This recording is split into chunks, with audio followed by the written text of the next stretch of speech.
Yes.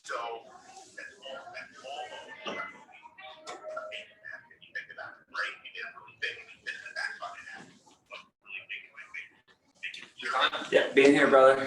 Morning. First one, all right. You're the first one in person. Yeah. I think Matt James was the first one on.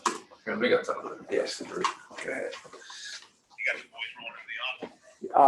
Yeah, I'm gonna do a sales call for everybody right now. So they're all walking in.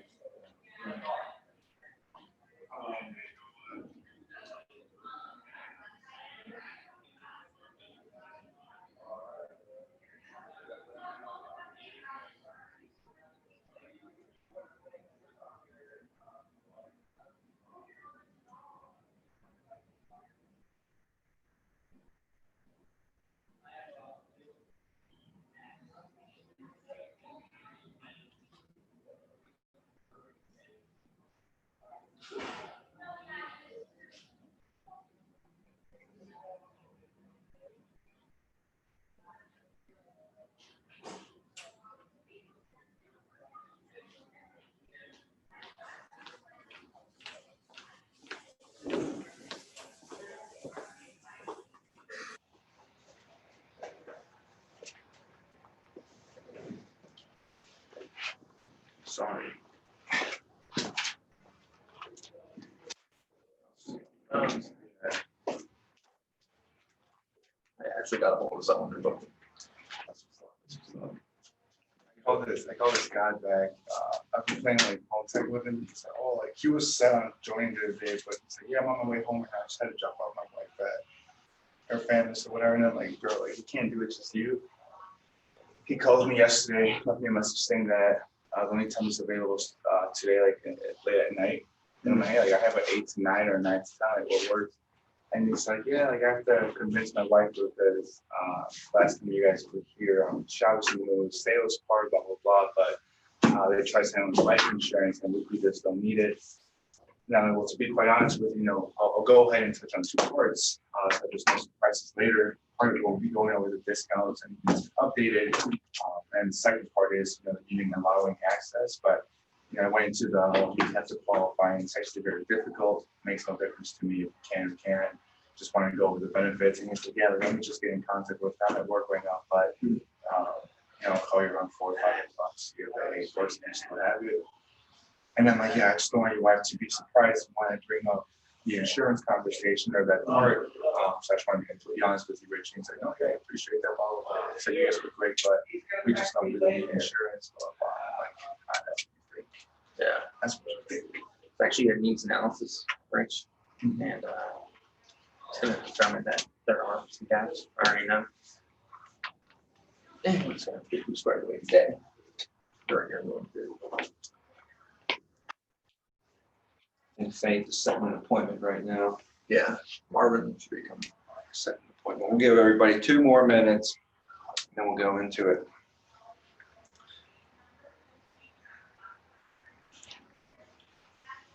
Give it 2 more minutes.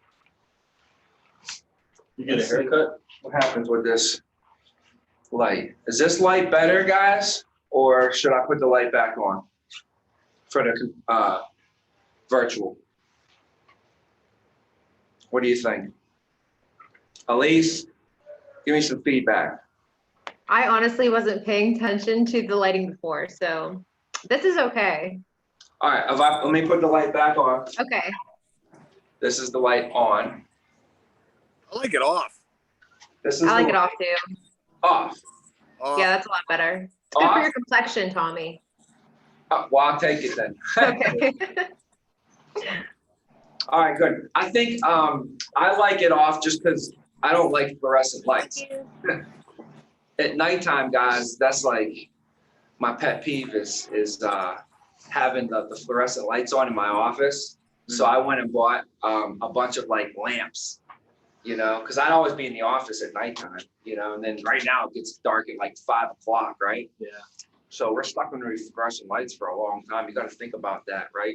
And try and like get some better, maybe some ambient lighting, you know, and especially like call rooms and stuff for sure. Yeah. See here, the Javier hopping on.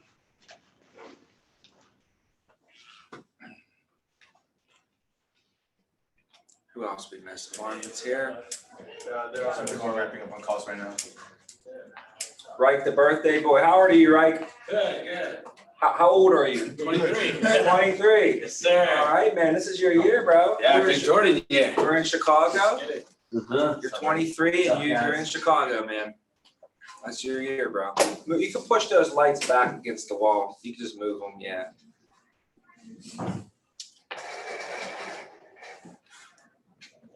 Anybody else? I think Faith is coming. She's just finishing up booking someone. All right, good, good. We'll leave it open for her and then we'll close it whenever she gets in. But a quick announcement. We're gonna have the suit guy come. He just gave me a quick call and he said he can arrange a trip to come out to Chicago from Philly. There's an Indochino store downtown. So he's gonna come here, hopefully in the next like 2 to 3 weeks, definitely by the end of the month. And that'll give us enough time to get Christmas orders in. So if you wanted to get yourself a new suit for the new year, you know, you could tell your significant other or your mom or parents or somebody, hey, why don't you get me a new suit for Christmas, you know? It's gonna be the best deal you'll probably ever get on a suit. I mean, these are gonna be custom made suits, made to measure everything. You measure your wrist, everything, you know? And then you pick the material. You pick like underneath here, you can put like a color. You see how this is, what color is that, blue? Yeah. You can put blue or red, whatever color you wanted in there. You pick the inside, the lining. You know, we did like one of these type of linings in here. You put like your name or whatever you want here. I put lose, learn, earn, never give up. That was our wrestling saying, you know, everybody wants to earn a championship, right? But in order to earn a championship, you got to learn first, right? And in order to learn, you got to what? Lose. Nobody wants to lose, but everybody wants to earn championships, right? Same thing with income, you know, lose, learn, earn. Same thing in business, right? You want to earn income. A lot of times before you learn, what do they say? First you learn, and then you what? Remove the L. You got it. First you learn, then you remove that L, right? But in order to learn, you got to what? Lose. You got to lose, right? And then I would always tell my son, as a son, remember though, you never lose in wrestling. You never lose as long as you learn. Same thing in business, same thing in sales, right? You might not have sold that person, but you didn't lose. As long as you learned in that situation, that could be one of the biggest valuable lessons you ever learned. And you know what? If you didn't make that sale this week because of a certain rebuttal or situation, it was almost meant to happen. Because that is a lesson that you were meant to learn. And if you don't learn that lesson, that's the problem in all. Imagine this. You sit down with somebody today, they beat you with this rebuttal, man, that really, at the end of the day, didn't make sense, but they beat you with it, right? Now, guess what? Client don't got any life insurance. That's a tough loss, right? But if we learn from that, in the future, guess what we're gonna earn? We're going to earn those sales that you lost originally. You're going to earn those. And what's going to happen is you're going to sit down with somebody in the future that hits you with the same exact rebuttal. And you're going to be able to sell them. And it's going to be a way bigger deal than that little small $30 deal you lost originally. Now it's a $3,000 deal when you were ready to slay the giant. Yeah. You know what I mean? So it's kind of like a football team. That's why they played a whole season so they could get ready. You could be humming all season and lose in the playoffs, right? And somebody can catch fire in the playoffs because they got better and they learned. When they played the Giants, they got beat But at the end of the year, when they had to play the Steelers in the championship, they learned from that. And now they were able to use it and actually flip it and win, you know? They're like, oh, I saw, you know, this is the same thing happened when we lost to the Giants. Steelers are lined up in the same formation. They're doing the same thing. Instead of them sacking the quarterback for a loss, causing a fumble, and us losing the game, now I was able to bait them into it and score a touchdown on them and flip the whole situation, you know? So that's the kind of, you know, mentality you have going into the business. And then the whole key thing is there's only one rule. There's only one rule when you wrestle. One rule. You don't get on that mat. There's only one rule when you get on that mat, and that's we never give up. Never quit. You never quit. I don't care what's going on. You never, ever, ever quit. And I think instilling that mentality is more important than almost the physicality of the sport. It is very mental. It's a very mental sport, especially at a young age. You can see that the temperament of the kids even more than a grown adult, obviously. You know, kids can't hold it in as much as a grown adult. So you can see like a kid's sad, you can instantly see a kid sad, mad, you know, you can see they're mad, happy, right? You can just see it, right? So I told my son this, and you know what? And he was getting his butt kicked in this match, losing. First round, he was down like 5 points. Second round, he was losing like, it was 8-0 by the end of the second round, going into the third round. And you get to start. First, you start standing, right? And then the second one, you get to pick if you want to start up or on the bottom. So the first time he started on the bottom, and the kid was just running him the whole time. And so then the third round, you get 3 rounds. The third round, he started on top, right? I got to choose. I said, I want him to start on top, right? And I said, Tommy, you run that half as hard as you possibly can. You break them down, run the half, break them down. He broke them down, run the half. I swear, he just kept running it and running it. The guy had, again, no points the whole time. The kid was fighting it off. And right at the end, there was like 10 seconds left. He flipped this kid over and pinned him. What, like, there's barely any time left on the clock. And he was losing 8-0. The only way he would have got a win in that match is a pin. The only way he would have got a win. And from that point forward, that victory pretty much just, we used that every time. And I reminded him before we go into a match, I would always remind him of the matches that he won beforehand. I made a little highlight reel, and I would show him all his highlights before we would go watch a match, you know? And I would always tell him on the way there, I'm like, all right, Tommy, let's walk through it now. When you're standing up, what's your first 3 moves? All right, when you're on the bottom, what's your first 3 moves? When you're on top, what's your first 3 moves? And we would talk about it and walk through before we would get into the matches. So this is the same stuff that I would apply when I was in sales. I would always think about my last sale that I made, okay? And I would literally walk myself through the last sale that I made. I would think about everything I could, even the senses, like, was it cold? Was it warm? What was the smell like? You know, what did it feel like? What was I wearing? You know, and I would get myself into like that last sale that I made, how it all felt, you know, and I would walk myself through the details of it. I remember meeting him. He had a big handshake. I remember, you know, he had shoes on the floor over there. I remember I walked in, she was in the back cooking something. I had to get her over to the table. It was hard for me to get her away from her sauce, you know. And I remember they built great rapport. And the biggest thing with him was he was real concerned because his dad passed away. He had to take care of the funeral, his mom, you know, and I was walk myself through everything, man. But it doesn't take that long. You think it takes longer than it does. I mean, I pretty much just verbally said out loud, pretty much have to sit down right there in less than 30 seconds, right? So if you walk yourself through, it might take you 2 minutes. But those are 2 minutes I know a lot of people aren't doing before they go into their sit downs, you know? And that just gets you, you know, like, because you know what they say is the best time to make a sale is when? Right after a sale. So your brain doesn't know whether it happened or not, right? If you can run through it, your brain thinks it literally just made a sale. And it's like, let's go make another one. So that's why I did that with my kid in wrestling as well. And because I saw it physically play out in real life monetarily with people, you know, in sales. And then also I would then transfer it into, when I go into here, what is it going to be like, right? And I walk myself through the first few steps of what I'm going to say and how it's going to go, at least in my head, you know, how I want it to go. So anyways, that's all based upon right here. I just went on a little tangent. So, but that's why I put that on there, because that was like our motto, you know, and it really worked. He ended up doing pretty well last year. In his second year at wrestling, he was in the 7 and 8 year old tournament at the end of the year. It was like, it was the championship tournament. It's called the Western Pennsylvania. There's like 18 schools in it.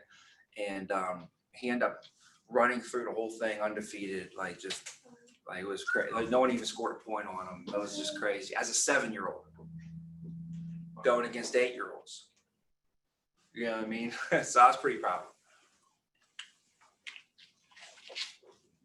So I want to go over today is understanding the opportunity, right? Because when I came in, it was somebody explained it to me in a way that it just touched my heart. And what I had was hunger, I think, is what people ask me, what was it? And I had no magic sauce. I had no magic script. I definitely wasn't the most talented. I had a hunger that drove everything else. The work ethic was just driven from the hunger, you know, the giving it 110, it was all from the hunger and all my moves. So, but what it was the fact that, you know, for my family, we, you know, we didn't have any money, basically. I don't know if you guys, I don't know how to basically describe this, but we didn't have no money. Anybody know what I'm talking about at all? I mean, I'm just trying to like, so we have no money. I'm trying to think of a better way to say that. Is there a better way? Anybody got better ways for me to communicate this? Down bad. I'm trying to think of a better way to say this, but basically I grew up and I saw that we didn't have any money. I just saw them like, and then nobody had any money anywhere, right? So where I grew up, you didn't see people making a lot of money. It just didn't happen, right? And so I became a financial advisor. And I'm thinking, like, I went to school, I got an economics degree. So I thought, okay, if I study economics, that's going to teach me how the economy works. And the economy is basically, when you talk about economy, you're talking about what? Money. How the money flows throughout the economy, from the government to the businesses to the people, right? To nonprofits, to all that stuff, and how the money flows in your actual economy, right? The local economy, but also what? There's an international economy, right? And then you're dealing with other countries and how that money flows and all that. So it's pretty interesting to learn all that. But after college, obviously, you know, you don't use any of that in real life. So I went ahead and, you know, got my real estate license and did that for one day and realized that wasn't going to be the best bet because there's no residual income in that. So I left that and I went and become a financial advisor. By being a financial advisor, I learned about now money on a different aspect, more on a personal level, on how a single person can invest money and build money and what they can, you know, do with money with their certain accounts, you know, how investments work, and more of a personal advisor role, if that makes sense. So in between all that, I had to learn about all the investments. I had to learn about how to deal with people. I had to learn about money. So I got a couple books, you know, I got Rich Dad, Poor Dad, which was obviously one of the most classics. I got this book called The Millionaire Mind. No, it's called The Millionaire Next Door. I'm sorry. That was the first book. It's called The Millionaire Next Door. And what it did is it helped you identify what a millionaire, who the millionaires were. Then the next book I got was called The Millionaire Mind. That taught you how millionaires think. Then the next book I got was called Networking with Millionaires. And this was when I was in my early 20s. And I thought this is going to be genius. I was like, this is it. I'm going to Read this book and it's going to tell me who the millionaires are. That's the millionaire next door. Then I'm going to read this book and it's going to tell me how millionaires think. It's called The Millionaire Mind, right? And now I know who they are. Now I know how they think. Well, next thing is I got to be able to rub some elbows with them, right? So the next book was called Networking with Millionaires. And they say, if you want to become a millionaire, then you better go what? You better go get yourself some millionaire friends. You know, if you want to become a billionaire, you better what? You better go get yourself some billionaire friends. You know, your average income is going to be, your income is going to be the average of the top 5 people that you hang around most often, you know? So, let me admit 2 more people here. All right, perfect. So all that led me to this opportunity. And when I saw this opportunity, based upon my understanding of the way money works, the way the economy works, I've met with thousands of people who work jobs. Like I met with doctors, chiropractors, dentists, engineers, head of engineer companies, people who work for the plumbers, a guy who has his independent plumbing company, makes $40,000 a year, this guy, right? I met with all these people. And by doing that, I had a vast understanding of what kind of money people really make out there, right? So I got a pretty good, like, personal, like, touch to it. I was literally meeting with your mom and dad. They were sitting down with me and giving me all of their financial information, everything, their tax returns, their pay stubs, all the money they got in the bank, all the bills that they have. And you know what I found out by doing this? I found out that there's not many high-paying jobs out there. Not many. There's not many people making a lot of income. And what I found is that a lot of people don't have any money. Like the average person did not have 3 to 6 months of their living expenses set aside. That's the first thing you do. With retirement, you want to save money for a car, you want to get money for a house, you want to retire one day, you want to have a wedding, you want to buy your wife a wedding ring, you want to go on vacation, you want to do all that? You can't really do any of that until you do what? You got to have 3 to 6 months of your living expenses set aside for in case of an emergency, for not even if it happens, but when it happens.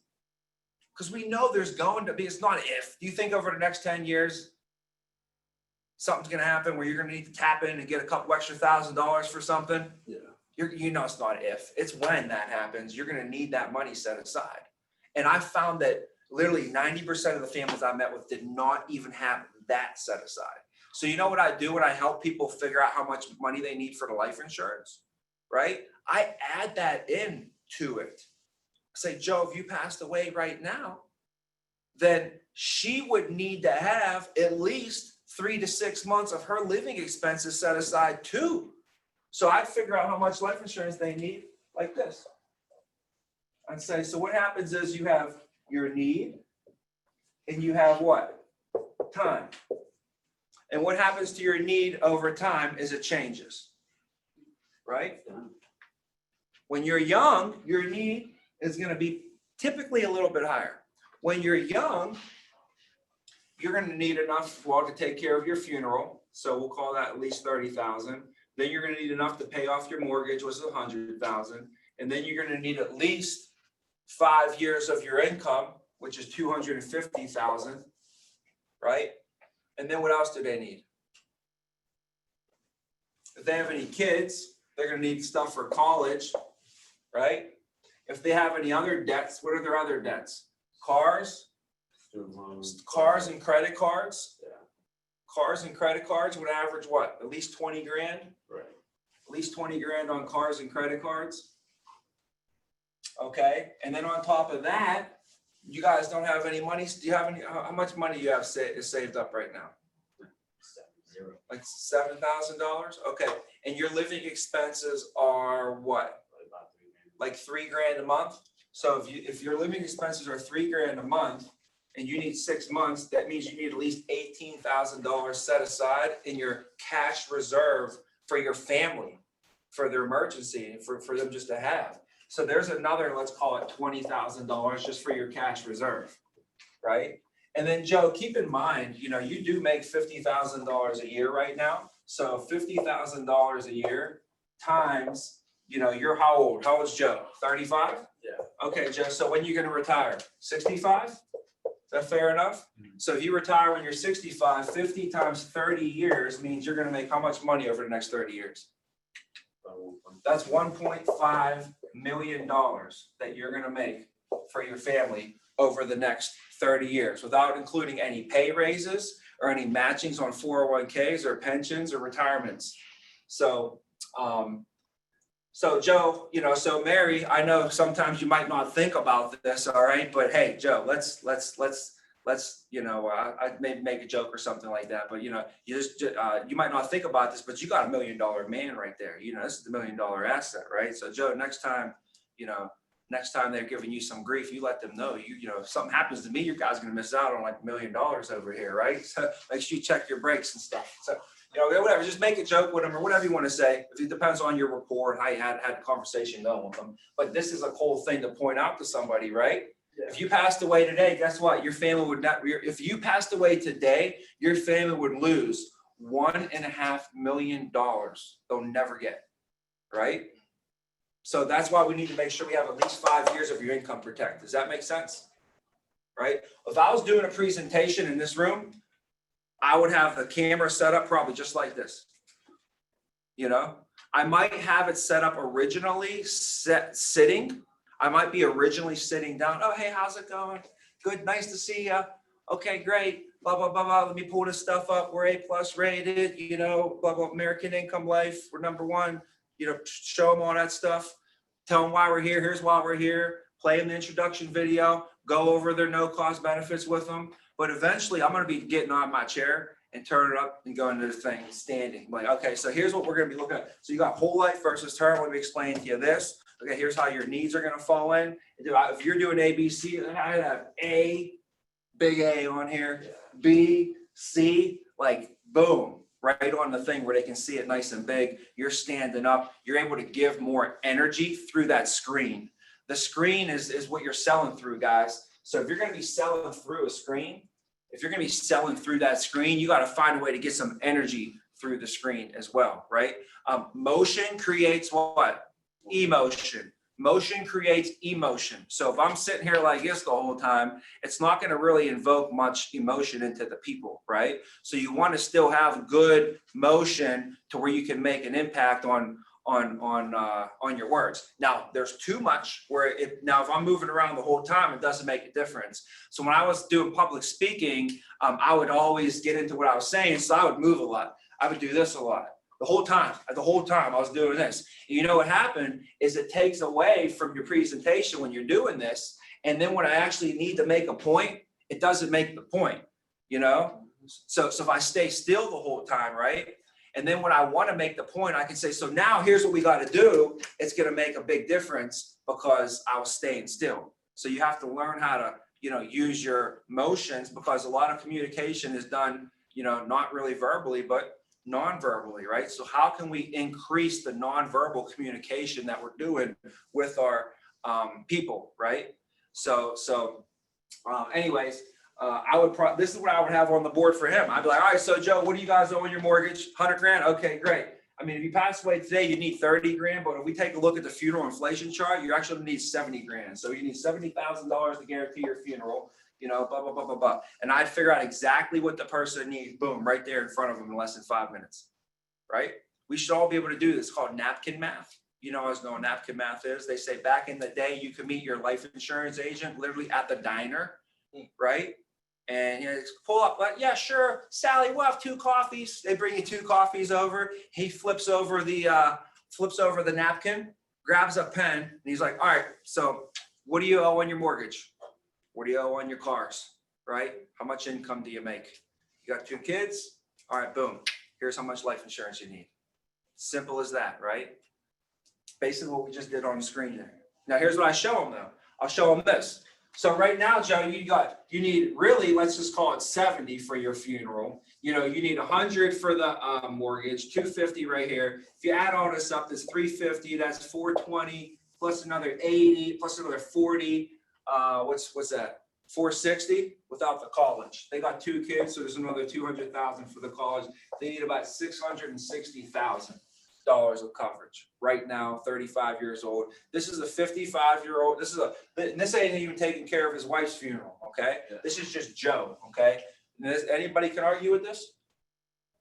Joe's 35. When he passes away, what's the funeral inflation chart say? Probably about 70,000. Yeah. So he's going to need that, right? Okay. That's check off. I mean, we could call 42 financial advisors right now and see if they agree with that as well, if you want. But there's nothing they can do to argue with that. Is that real facts or what? Yeah. This is a 35-year-old man, right? So this is number one. He's going to need at least 70 grand for his funeral. Number two, they have a mortgage. The average home price in the United States, I did the state of Pennsylvania, okay, back when I did the study. The average purchase price of a home in Pennsylvania is $160,000.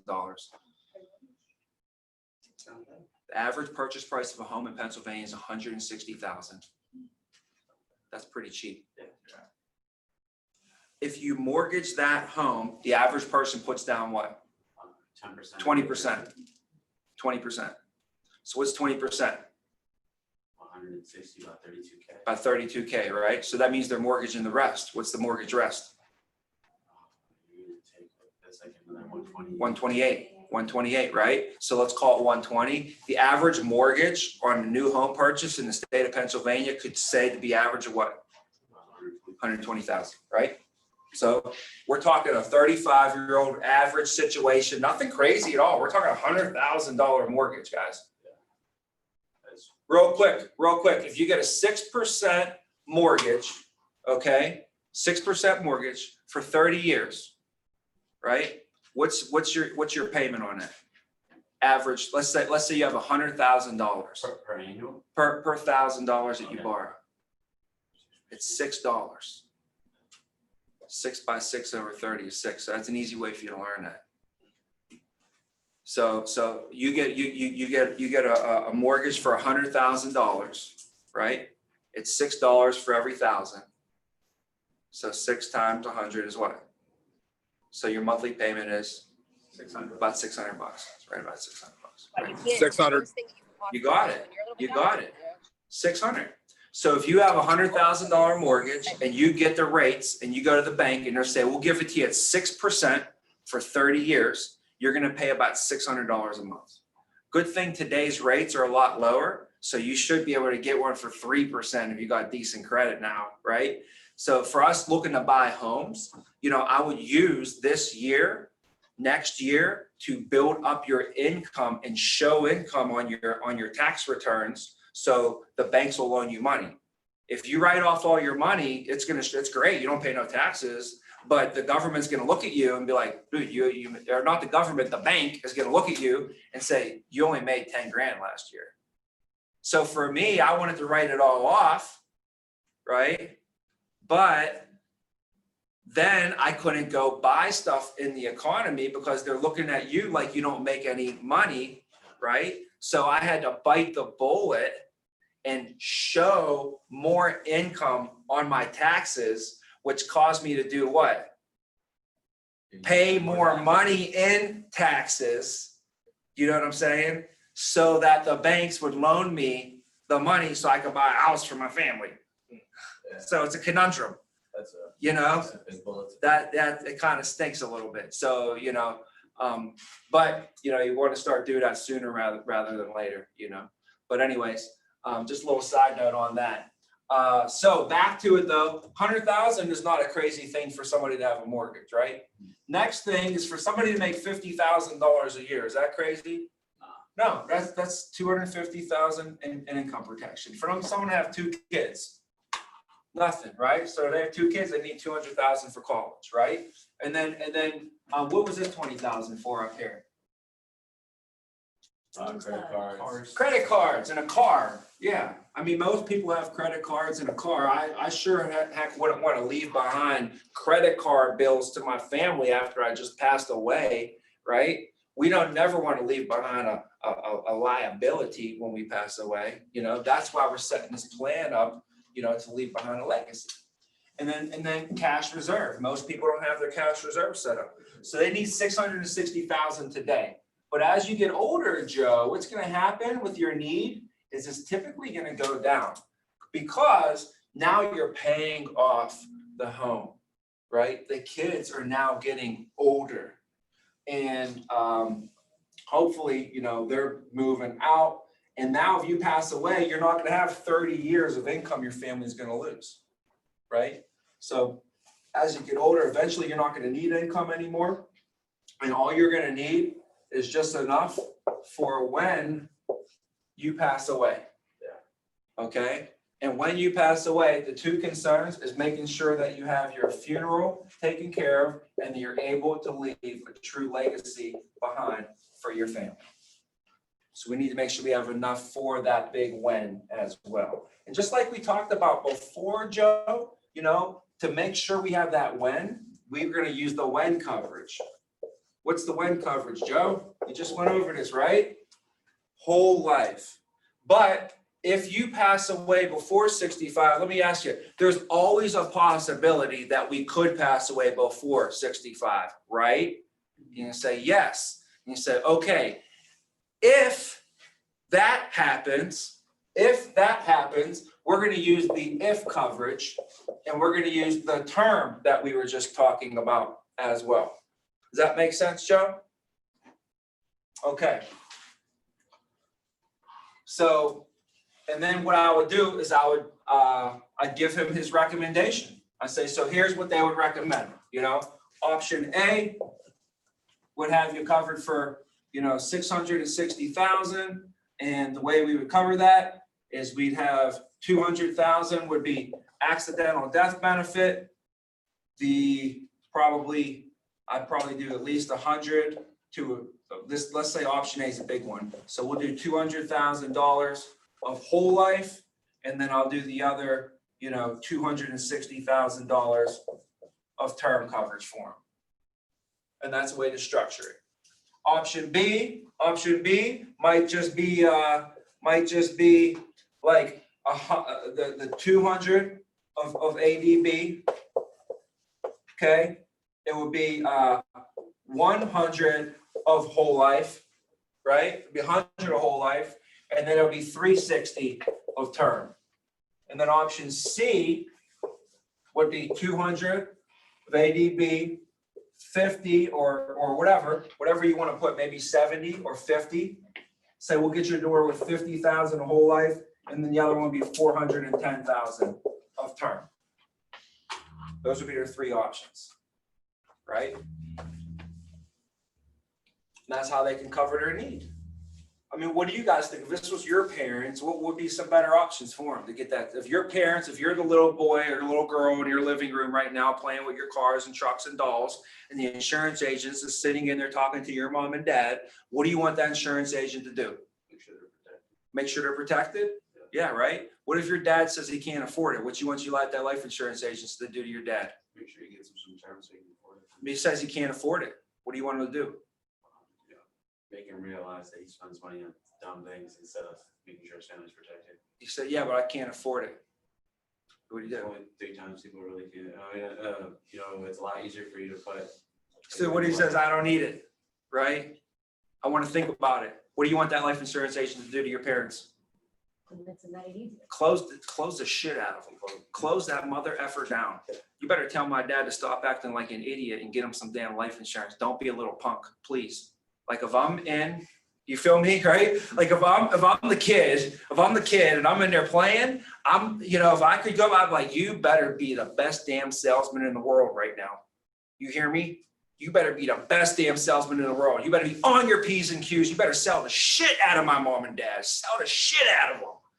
You guys feel me? Yeah. Aren't you with me on that? Yeah. Right? So when you're out there, think about that. Do it for the kid. Do it for the kid. Right? Sell the shit out of their parents and the grandparents and the whole damn family. That's how we got to be. You know what I mean? That's what I would want him to do. What if my dad was like, oh, I can't afford it. That dude he better not be some punk ass agent. You better not be some little punk ass agent getting sold on that. You guys know we're not into we're not into buying shit. We're into selling shit over here. Yeah. You guys know that we're not buyers. Like one of my friends graduated college and became a buyer. They actually buy shit. That's their main job. They work for a department store and they have to buy shit that they put in the department stores, right? Like that's completely opposite of what I do. I don't buy nothing. These people trying to sell me shit all the time. I'm like, I'm not buying what you're saying. He can't afford it. Are you trying to sell me that you can't afford it right now? Don't you remember? I'm not buying anything today. Didn't I tell you I'm not buying? Yeah, I'm selling you, right? Oh, I need to think about it. Are you trying to sell me that you need to think about it? I'm not buying nothing, bro. I'm not buying shit today. Don't you remember? Right? Remember we woke up this morning, we said, I'm not buying shit today. You know what I mean? We don't take no what? No. We don't take no for an answer. You ever see Tommy Boy? Yeah. No. Right. Oh man, you're coming over to my house and we're watching Tommy Boy. Okay. I swear. Oh, you're talking about your kid. No, Tommy Boy the movie. No. You guys, oh my gosh. What's going on right now? There's a movie called Tommy Boy with Chris Farley. Okay, this is like Chris Farley, he's hilarious. I think just I know. write it down and watch it one day when you get a chance, man. You know, next time you have a movie night or a date night or something, it'll I'm telling you. All right. So anyways, they're going into the end of the thing. He's trying to close these sales down, right? So the one guy goes to Chris Farley. He goes, we don't take no what? He goes, we don't take no prisoners. He's like, no. He's like, we don't take no what? He's like, we don't take no shit from anybody. Like, no. And he's like, we don't take no for an answer. He's like, oh, that's it. You know, like he just couldn't get it, right? And it's like a kind of like a salesy movie where he has to go around and sell to save his dad's company. So that's pretty funny. But anyways, so back at it. You know, these would be the three options. And what do you guys think about these three options real quick? To cover the 660, what do you think would be a better way for us to do it? I mean, do you have any other suggestions, right? I don't know. I mean, I think these are reasonable options for them, right? And then what will happen is, let's say that they can't afford this, right? Let's say I would just reduce them down just a little bit. And you always want to make sure they still keep with the 200 ADB then, so. Always keep the 200 ADB. Always keep the 200 ADB. That's like, you know, it's the easiest way for them to get the most amount of coverage for the least amount of money. And if you call them and they're like, oh, you know, I don't know if I could afford this, or like, let's say they want to cancel, right? It's harder for people to cancel a big policy. You know, I'm like, keep in mind, Joe, you know, right now, if you passed away tomorrow, typically it will be due to an accident. So right now you have $300,000 of life insurance that's going to get paid directly to your family. God forbid something happens. If you cancel your coverage today and something happens tonight, no money will be able to be paid out to your family tomorrow. So really think about this, Joe. Before you put in a request to cancel all of your life insurance, right? The last thing we need to do is cancel all the life insurance for our family right now, Joe. In fact, if you're giving me a call today, we really, you should be calling me. We really should be trying to find a way, honestly, to get you more life insurance, not get rid of all of our life insurance, Joe. So before we put this in, let me sit down. I'll talk to you. There's a lot of different options we can have in place where you can still keep your coverage in place, you know, but not lose it all, right? And why don't you sleep on this? Your policy, I just pulled it up right now. Today's the 1st. Okay, I'm glad you gave me a call. It doesn't look like it's set for your draft dates, not till the 17th. Okay, why don't you give me sleep on this? Give me a call back tomorrow. And if you're still serious about this, I'll sit down with you and your wife, and I'll make sure we get this handled for you. And we'll still make sure that you guys don't lose all your life insurance too. Okay. And then they never call me back. They never call me back when I tell them that, you know? So that's just some stuff you can have in your back pocket. If they do want to cancel, it's always good to have more coverage because they don't want to cancel $300,000. Yeah. But $30,000, it just seems a little bit easier for them to let go of, Right. you know? So anyways, little tangent there. Is that helpful? Yeah. Yeah. I have a question, Tommy. Hear me? So when I came in, guys, they showed me this opportunity, okay? I can't hear you, Matt Jans. Were you talking?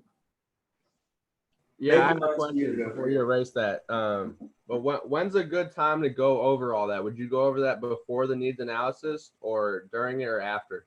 You didn't want me to erase that? No, it's okay. I wrote most of it down, but Okay, all right. yeah. Yeah. So this would be, this right here would be after the needs analysis, after I got their information, right?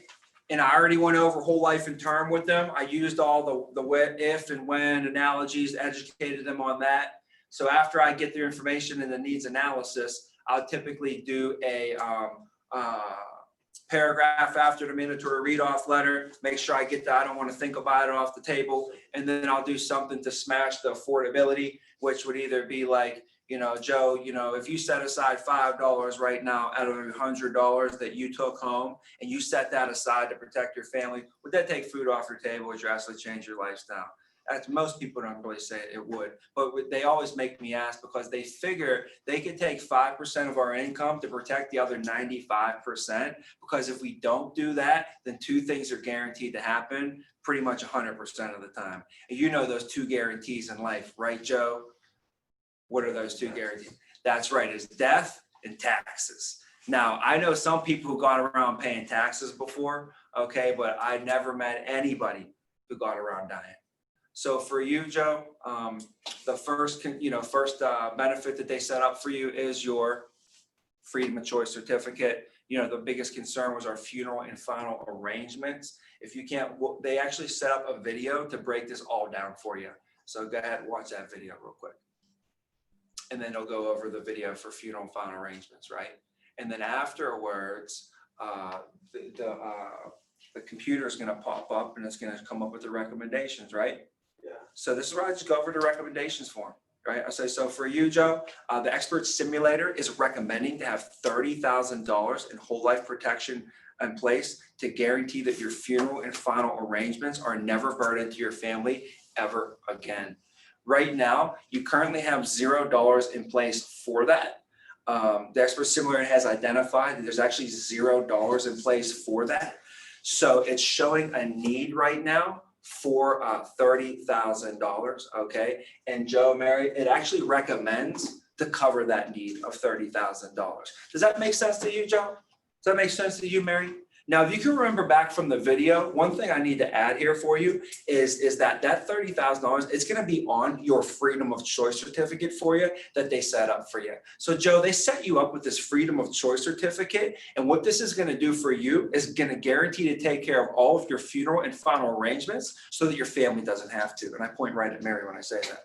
You know, and so your family doesn't have to. And Mary, this is you're gonna have this in place. You're gonna be able to take this down to their funeral home, hand this over to their funeral director, and everything will be taken care of right there on the spot. Remember, Joe, you can quit, get fired, retire, leave your job. You don't have to be with the union. You could be 99 years old. I mean, literally wherever, whenever, however you pass away, this will always be in place. No one can ever take it away from you. So your funeral and final arrangements will never be burdened to your family. And then Mary, this is called the freedom of choice because it's going to allow you to have the freedom of choice to take this to any funeral home that you would want. Now, keep in mind on your freedom of choice certificate, there's going to be a designated benefit amount of $30,000. Okay. But if you flip it over, if you look on the back, they actually leave this part blank. Okay. Because if you walked into the funeral home and you said you had $30,000, what do you think the funeral directors are going to probably end up charging us? Right? $29,999. So what they do, they leave it blank so you can negotiate your best price. So for in your situation, you know you have $30,000, right? Let's say you're able to go in and negotiate a $20,000 funeral for Joe. Well, how much is that going to leave left on here? That's right. Yeah, that's right. $10,000. And that $10,000 is going to get paid directly back to your family, tax-free. to wrap up all those other costs that typically are left behind. Today, Joe and Mary, they call them funeral and final arrangements, because today there's not just these basic funeral costs that get left behind for families. A lot of times there's funeral and these additional final arrangements that get burdened on the family as well. So that's why this certificate allows you to take care of the funeral and still have the funds for any additional final arrangements. Does that make sense why they set this up for you, and why all the members were excited to have this in place, and why your union president got this set up for all the members? Okay, great. Now, the next thing they took a look at was for you, Mary. They recommend to have $30,000 in place for your funeral and final arrangements to basically to guarantee that your funeral is never going to be a burden to your family ever again. Now, the expert simulator has shown right now that there's actually $10,000 in place that your mom, if you remember, your mom has that policy that she got on you when you were young. And as you showed me here today, that is an active policy. It is good policy for $10,000.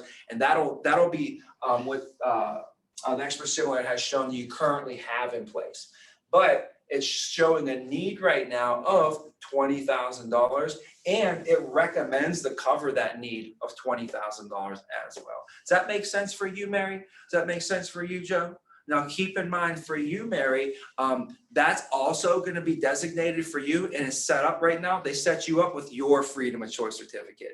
So, Mary, this is how your freedom of choice, I'll say, so Mary, so your freedom of choice certificate is going to be guaranteed in place for your funeral to be never burdened to your family ever again, and no one can take it away from you. Okay. Now, Joe, I'd imagine if something happened to Mary, you would be the one to handle the certificate. Is that right? You'll take care of all the funeral. But Joe, let me ask you, let's just say, you passed away first, or you weren't around to handle her funeral. Who do you think would be the one who would take care of Mary's funeral in that situation? The oldest, the youngest? I ask because the oldest isn't always the most responsible. Oh, your oldest son. Okay, great. And that was Mark, right? Okay, great. So what you're going to have to do is whenever I take off here today, I'm going to leave you with your certificates. I'm actually going to leave you with a folder. And in your folder is going to have all of your important information. You guys, my family had a file drawer upstairs in their bedroom. And my mom and dad said, hey, if anything ever happened to us, you go into this file drawer and all the important stuff's in there, right?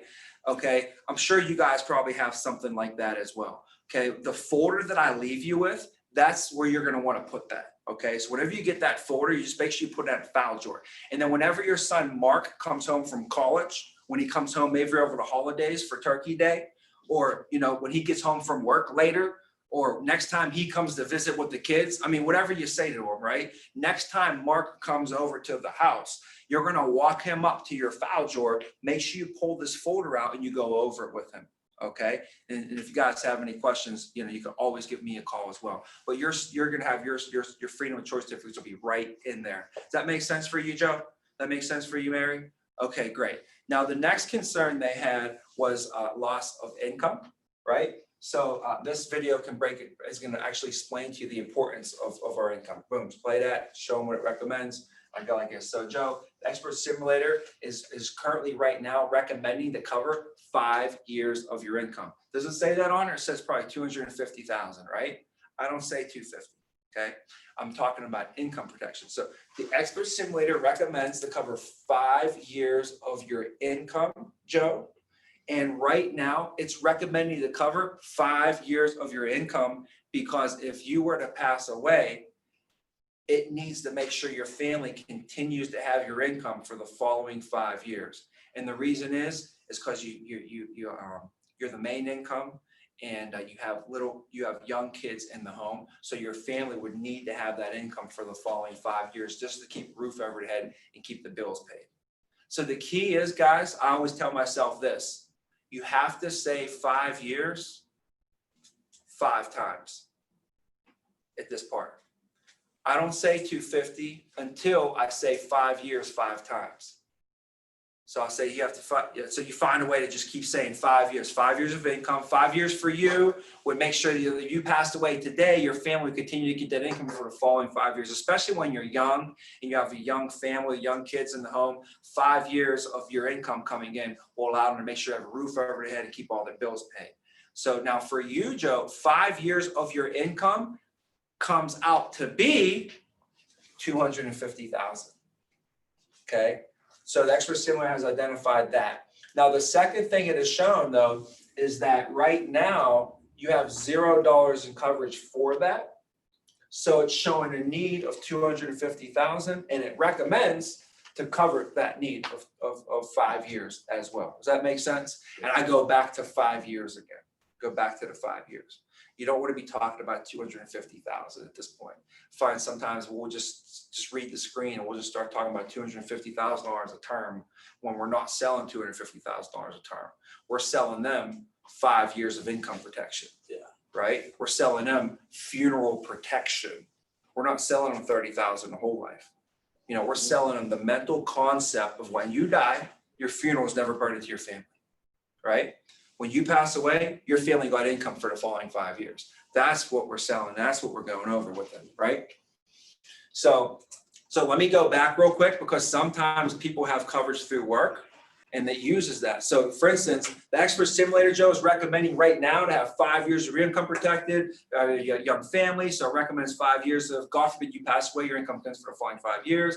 Okay, but it currently right now, the expert simulator has identified that you actually have $50,000 of coverage already in place from your work. You have that work coverage that they set up for you, right? So there's $50,000 that they put in place for you there. So it's showing right now a need of $200,000, which would be the difference, which would cover the additional 4 years of your income. And that would secure that, God forbid you passed away, your family would have 5 years of income protection in place if you were to pass away. Does that make sense, Joe? You know, so just that's usually what will happen in that situation, is they'll either have nothing, or if they have something, it's the work coverage. It's what the expert simulator puts in there for that, right? All right. So then we'll get down to the last thing will be college education. I don't play the video for that. You know, I just explained to them real quick, you know, the value of college education these days. God forbid if the main income earner passed away, right now there's nothing in place to send the kids to college, right? So the expert simulator is showing that there'd be a need of about $100,000 per child. There's nothing in place for that. So it's recommending that, God forbid you passed away, Joe, that your kids would still have the funding to go to college. So it's showing a need and recommends $200,000. Does that make sense as well, Mary? Does it make sense to you, Joe? Okay, great. So if we go back up to the top here, Joe, let's just recap everything just to make sure we're on the same page, right? So the first thing it did is identify your need for funeral and final arrangements, right? And to make sure that you have coverage for your freedom of choice certificate for you, Joe, and a freedom of choice certificate for you, Mary. Your funeral will never be burned to your family ever again. Does that make sense to you guys? Okay. The next thing it went over and identified your need for your income. Joe, you're the main income earner right now. So it's recommending if he were to pass away to make sure the family doesn't lose that income and it continues to come into the family at least for the following 5 years. So they have that recommended set up for you guys. And then the last thing is making sure that the college is secured for the kids. Okay. So if I could ask you real quick, Joe, Mary, out of all these benefits here, which one do you feel is most important for your family? Let's say, Joe, we'll start with you. You know, if you were only able to choose one of these benefits, which one do you think would benefit your family the most? 5 years of income protection. You think the income protection would benefit the most? Okay, perfect. And if I could ask you, why did you choose that one over all the other ones? I just want to make sure my family has money to get by if I die. So money to get by when you die. Okay, and if I actually, why is that, would you say is most important to you? Making sure that they have that money to get by when they die. My wife doesn't work, so I'm the only one bringing in the money, and you know, it'd be hard for her to pick up some other jobs or, you know, and take care of the kids at the same time. So if she had that protection, that'd be good for her. Yeah. And if you really think about it, that makes absolute sense. You know? Now, Mary, if I had to ask you, if you had to choose one of these benefits here, Okay, you can only choose one. Which one would you say is most important for your family? And Kalina, you could be married. So which one would you choose? I Kalina? would choose the funeral. You would say the funeral, okay? And then why would you say the funeral? Why would you say that? Why would you choose that over all the other benefits? I would choose the funeral because, you know, that needs to be covered the most, I think, especially Sure, for the sure. family, for everything, yeah. And you think that's the most important? Why would you say that's, you know, most important to you, having the funeral taken care of? So that, because you never know when it's gonna happen. So, you know, for God forbid, when that moment comes, that's not the number one thing I wanna have to worry about. I wanna Yeah. make sure that's covered so I can take the proper time to grieve and, you know, take care of my family and mental health. I have to look like the strong one. Makes a lot of sense. Definitely, if you think about it, makes 100% sense there as well. It's pretty much the first thing that the family has to face, right? And having that freedom of choice certificate there. So now, Joe, Mary, what I say is, I say now, as much what I, before I got to do a takeaway. So I'm going to start filling out the application, but I got to bring up the cost to them, right? So I say, Joe, Mary, you know, for the benefits, for you to have all the benefits in place, you know, the premium, what I say is, it would typically, how do I bring up the cost in this situation? Because right after I get them to tell me first of all, let me just recap what we just did there so we don't miss this. Do you guys realize what we just did right there? Yeah. That's pretty much the most important part of the whole presentation before we do it, go for any forward. The key is what, why, and important. Okay, so you want Joe to tell you which one stands out the most. So what, and then after he tells you what, remember he told me income. I asked him, well, why did you choose the income over all the other benefits? So after he tells me which one, then I get him to tell me why. And then after he tells me that, I'll say, and I kind of repeat his answer back to him. So when he goes like, first of all, the what was like, which one? And he was like, well, income. So what did I say back to him? I said, oh, the income. Why did you choose that one over all the other benefits? It's called active listening. Active listening is where you repeat their answer back to them and then you ask them a question. So it shows that you're listening, right? So he said income, and what did I say? Oh, income. Okay. Why did you choose that over all the other benefits? And he said, oh, well, it's going to be able to pay all the bills, you know, make sure things are paid whenever I'm gone. I said, okay, making sure everything's paid whenever you're gone. Why is that most important to you? And then if you notice, that's when I got the longest answer from Steve. The first answer is which one? They're going to say funeral. That's one word, right? Then when you ask them why, they might say a sentence. Oh, well, because it's going to take care of all the funeral costs when I pass away. Then I got a little bit better. I said, oh, so it's going to take care of the funeral costs when you pass away. That makes sense. Why would you say that's most important to you, though? Making sure that that funeral is taken care of like that. And they're like, oh, well, last time, I mean, when my dad passed away, I saw what my mom went through. It's like the first, if they pass away, it's like the first thing. I don't want to be burdened with that, you know, and they're going to go into a more explanation and start to sell you. They're telling you, but they're really selling you on, you know, what they need, why they need it, and why it's important to them, right? If you can, that'd be great if I could just walk into the house and skip all the baloney and just get right to it. So, hey, what do you need? Just tell me what you need. Tell me why you need it. Tell me why it's important to you, and I'll give it to you. You know, that'd be a lot easier, right? So, but this is a nice way for them to kind of tell us that, and now we know what we can sell from. And if we need to reduce down later, we can do that as well, right? So, bringing up the cost though is it's usually right on the screen.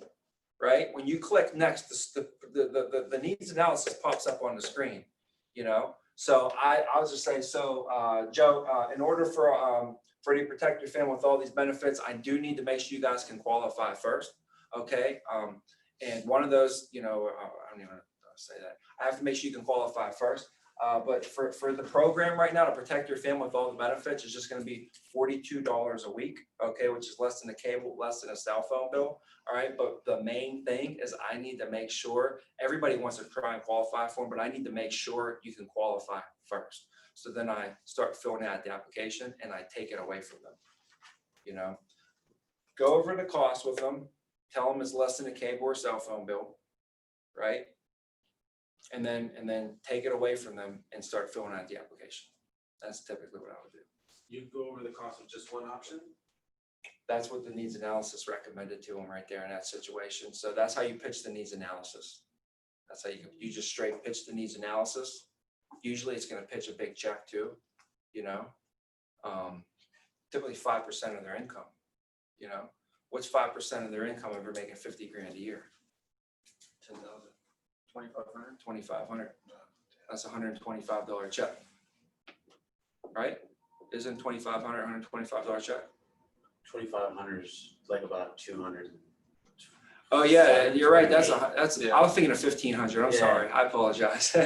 Yeah. I used to sell 1,500 a lot. 1,500 was, you see a lot of $1,500 deals, a lot of $65 checks for me, because I would go into the house and I'd get the husband for $15 a week. I'd get the wife for $15 a week, and it'd be about $65 a month each, you know, right around there, and usually right around $125 a month, and it was right around 1,500. And I'd sell 4 of those a week and be at $6,000. You know, you go in, you get to guarantee your funeral and final arrangements are taken care of. Never be running to your family ever again. Just set aside $15 a week for you.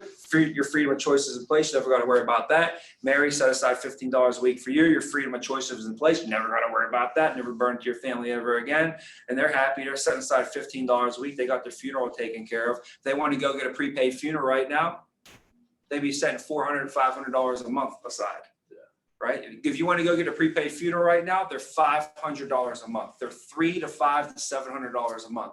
That's why they use the freedom of choice certificates, because people could set aside $15 a week. And the thing is, the prepaid funerals are dollar for dollar too. So you could spend $300 a month for 3 months and put $900 in there, right? And that's a lot of money.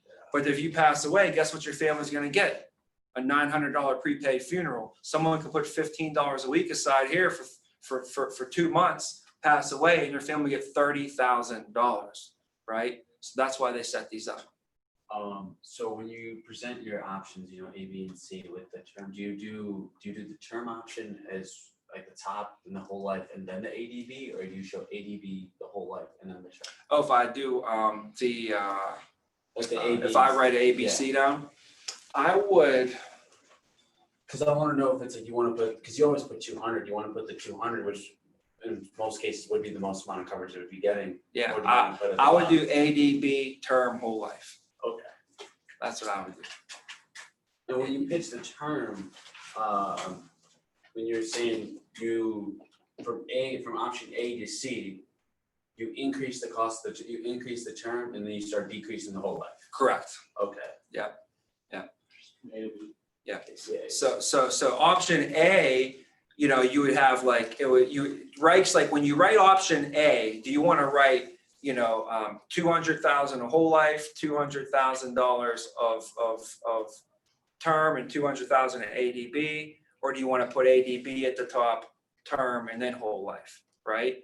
I always would do the ADB, the term, and then the whole life at the bottom, and that would be option A. So it'd be like 200, let's say it's just covered 600 grand. So it'd be 200, 200, and 200.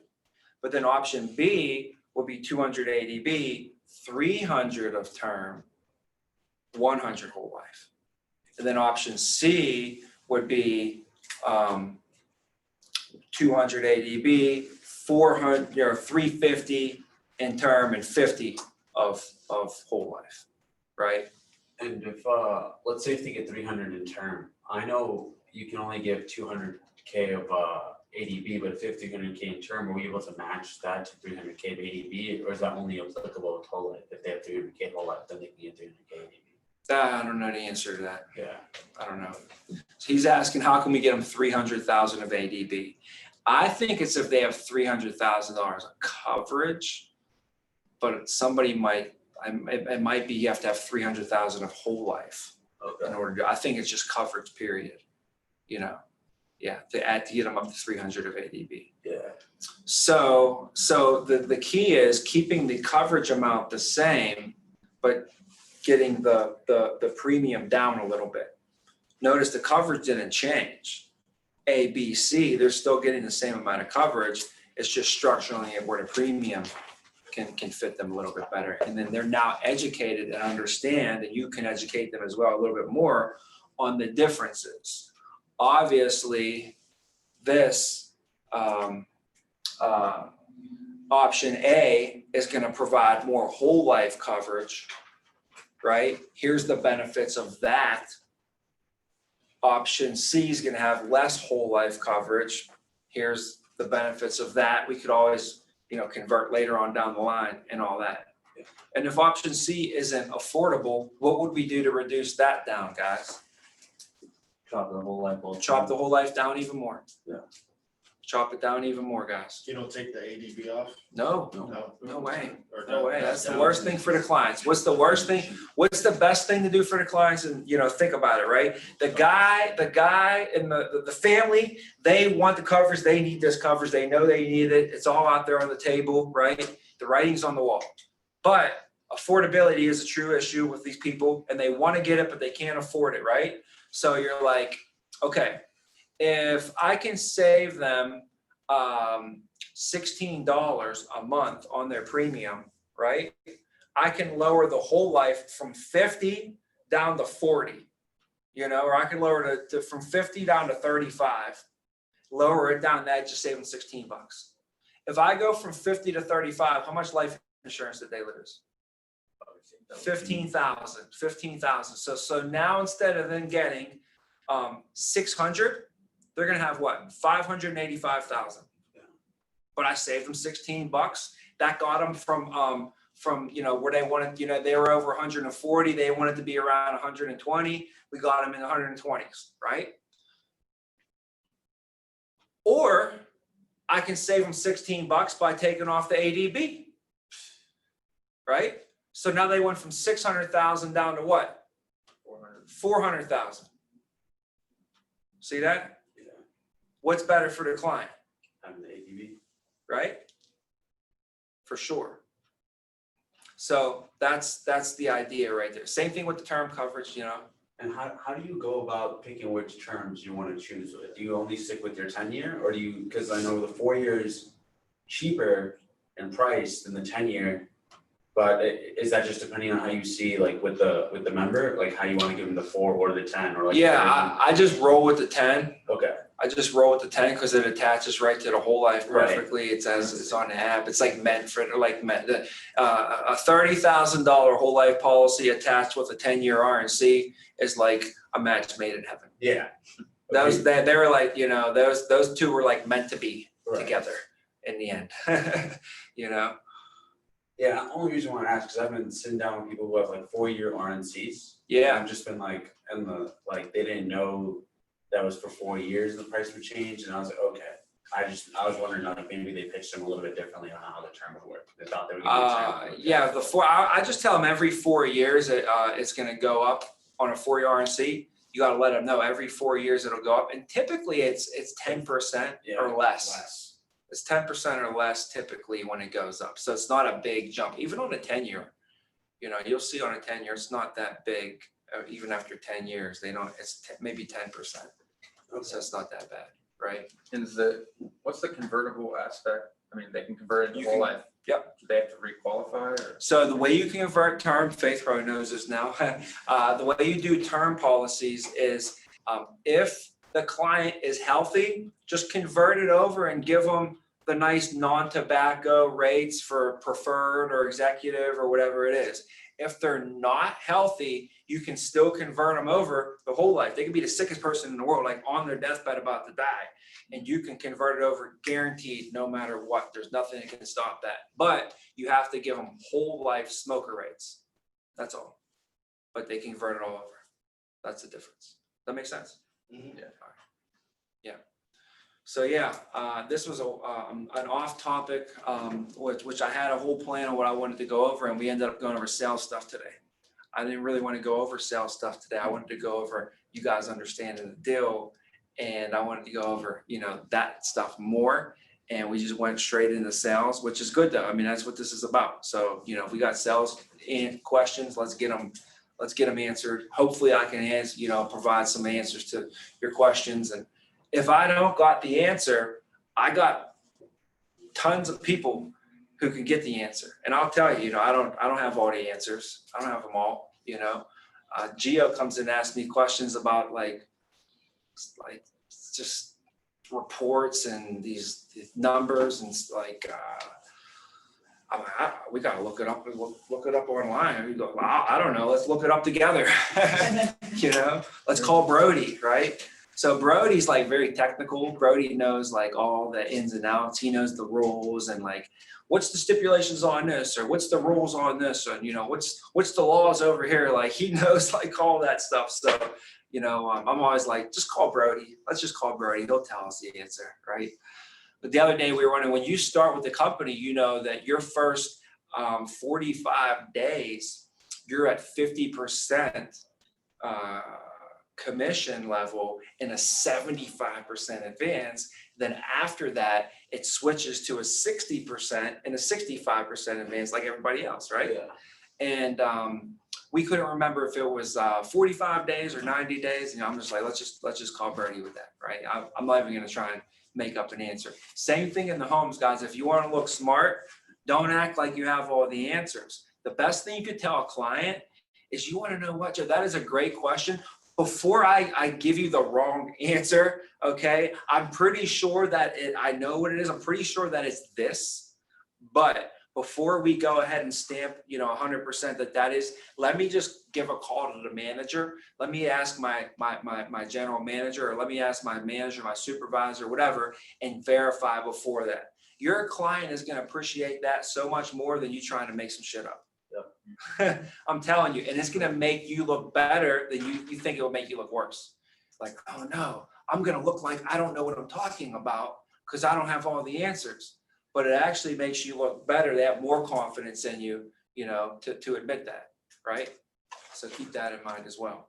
But if I could just end on what I wanted to go over today, I'm not going to go over because it's like a lot of stuff to go over, okay? But I'll tell you what I was going to go over is I was going to go over when I was hired with this company, they showed me this opportunity, okay? They showed me the deal, which I was going to show you guys today. We'll do it another time, all right? Which was very important for us to go over because I think we should go over this like every month, at least once a month you should go over. I go over this almost daily, weekly for sure. Go over this multiple times on a weekly basis. I've been doing this for 12 years, going over this multiple times on a weekly basis, right? So if I'm going over this multiple times on a weekly basis for 12 years in a row, how many times do you guys think you should be going over this stuff, right? It shouldn't be like once a year. Let's remind ourselves of how the deal works, right? Should always be reminding ourselves so we know it inside and out, so we can teach it to other people too. That's a big thing as well, because it's not even what you say, but how you say it. So I had to learn how the business operated, but then I also had to learn how to deliver that to other people and explain it to them in a way where it made them understand it by using the terminology and correct verbiage and things like that. But basically what they explained to me, and we'll go over this, like I said, in a lot more detail, is they explained to me how that, if you plug into this system and you do this deal, there's certain systems and certain procedures that if you follow this system, you're going to be able to have X amount of success as an agent, right? And they showed me how the agent worked. They showed me how you get leads, you make the phone calls, and you talk to these amount of people, then you get in your car, you drive out and you see X amount of people.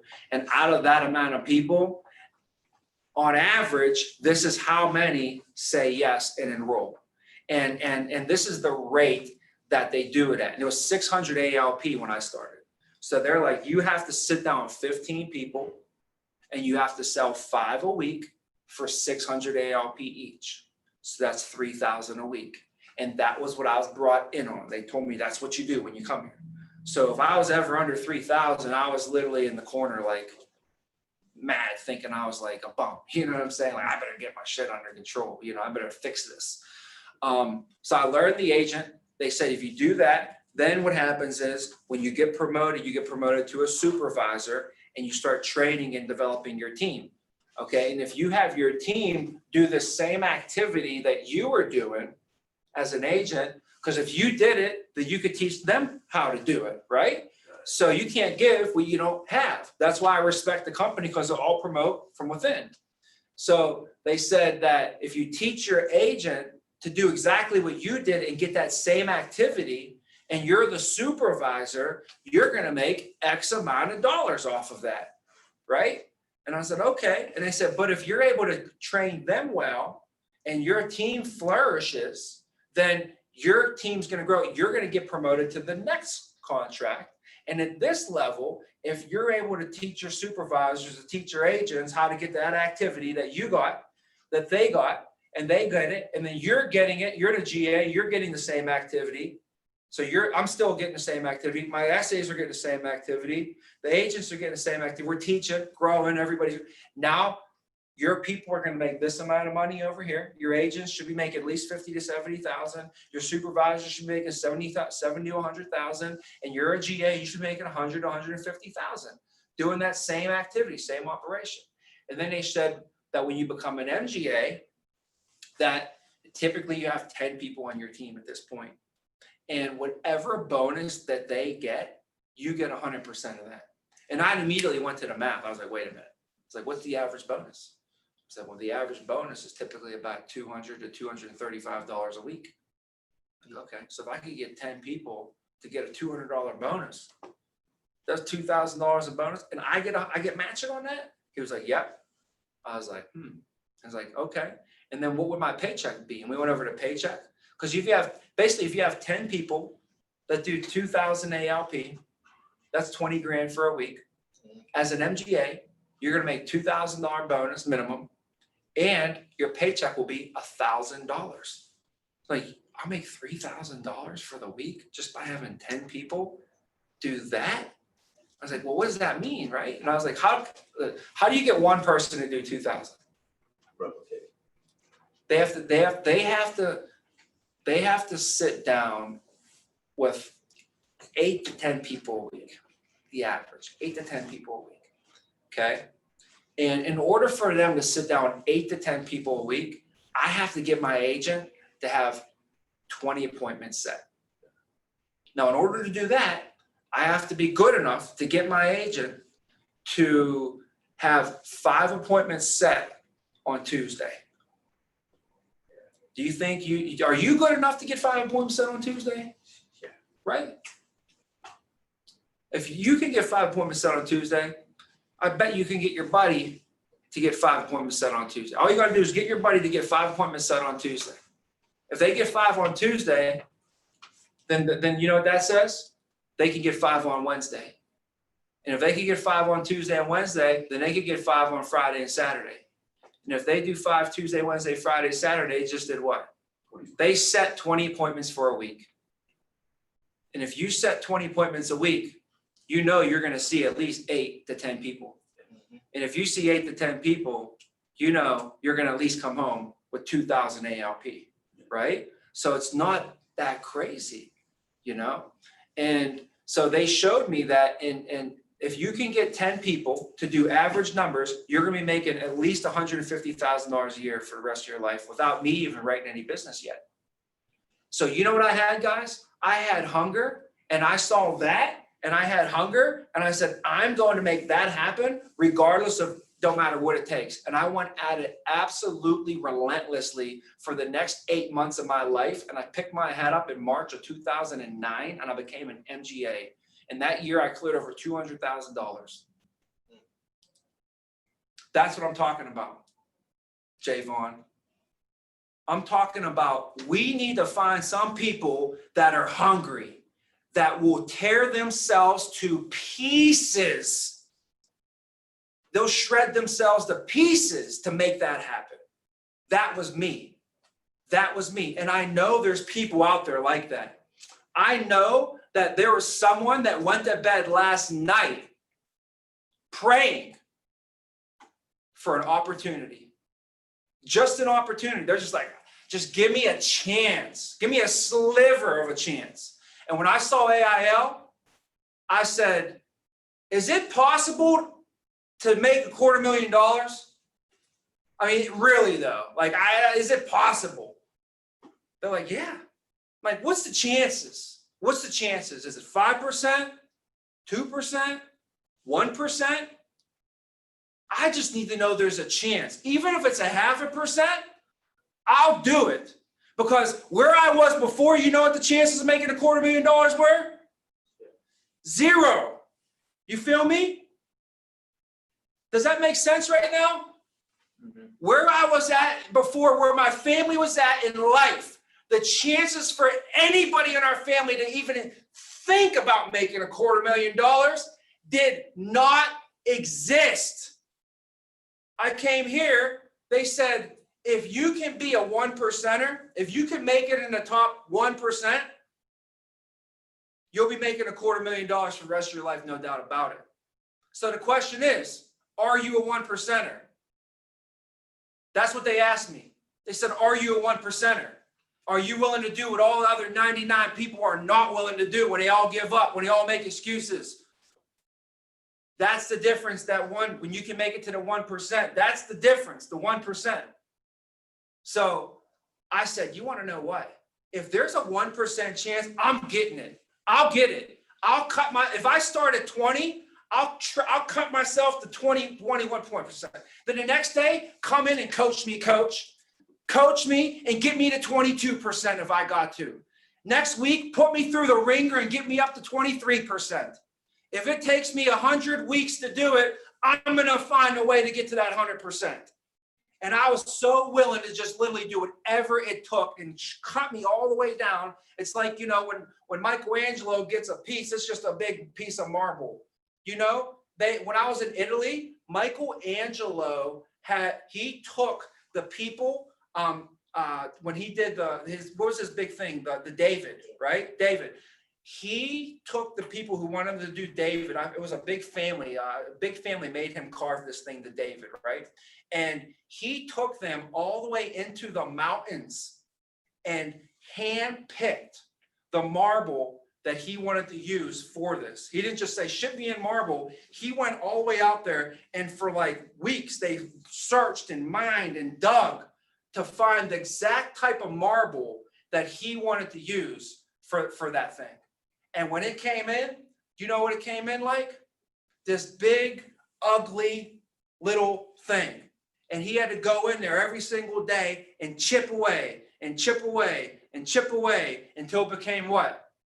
A masterpiece, right? That's got to be you.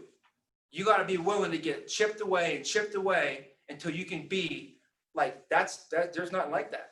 That's a 1% piece of art right there, right? Little side note, if you ever want to know this, okay, I learned this when I took a tour in Florence. Florence is a beautiful city, by the way. When you go see David, they actually had it out front of the museum, and there was like big riots in the city one time because something was going on, and somebody threw and broke his toes off of his thing and messed up his hand or something, so I had to put it inside. But one thing that's interesting is when he made the thing, he made the whole body of David 100 like perfectly proportioned to the perfect man, they said. So like it was all perfectly proportioned, just this huge man, like there's this huge statue, all perfectly proportioned except one thing on it. Want to know what it was? David has something in his hand. You know what it was? It was the rock that killed Goliath. You know David, right? Yeah. Right? David and Goliath. That's who that David is. That's who the David is, right? So in his hand, that's the rock that killed Goliath. He made his hand a little bit bigger than everything else, just so it stood out, right? So that's a little story on the David, if you guys wanted to get a little history, some Italian art history there to end the meeting today. So we definitely great job on the meeting today, guys. Went a little bit over on time. The numbers and everything, let's go over next time the actual true numbers inside and out again so you can see it. I want you guys to be inspired to by the end of the year next year, believe in yourselves to be an MGA. There's no reason why a whole year can go by and you can't be an MGA if you start putting the pieces of the puzzle together and you know how to navigate. The path is all math. So we're going to go over the math next so that we all know how to get that job done. Because if you work your butt off, you follow the system, next year in 2021, you do the foundation work has already been done this year. You did all the foundation work. Most of us do the foundation work in 2020. So 2021, now it's time to start building on that, right? And by the end of 2021, we should all be able to step into, 2022 as MGAs. And 2022 can be the year all of us, everybody here has been making $200,000 in 2022, but you got to do all the behind the scenes stuff in 2021. It's not fun. It's not all the fun stuff, right? People, how'd you do in 2022? How'd you make $250,000? Because all the shit I did in 2021 and you didn't see about, right? So it's all about planting the roots, planting the seeds. For next year, we got a lot of time to plant the seeds for next year. And then guess what next year is going to be? Sowing season. Next year is sowing season. You know what last year was? Sowing season. You know what it was in 2008 for me? Sowing season. Every single year, sowing season. Every single year it's sowing season around here. We're not reaping. And all I do is keep sowing and sowing and sowing. And then the harvest will just come plentiful for everybody around, right? Don't worry about the reaping, just worry about the sowing, and we'll keep growing. All right. All right, guys. Thanks for the meeting today, guys. Let's rock it. Big weekend ahead of us, man. Come on. Who's your first one, Mark?